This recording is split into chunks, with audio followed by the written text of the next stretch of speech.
Waalaikumsalam warahmatullahi wabarakatuh. Bismillahirrahmanirrahim. Kami para pejuang Islam.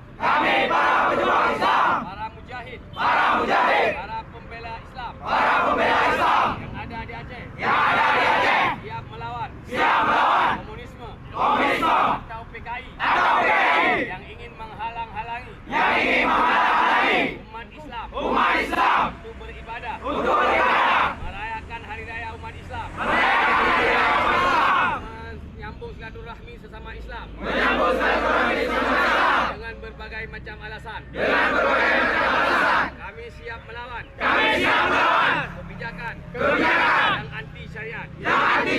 Takbir. Allahu Akbar. Allahu Akbar. Takbir. Allahu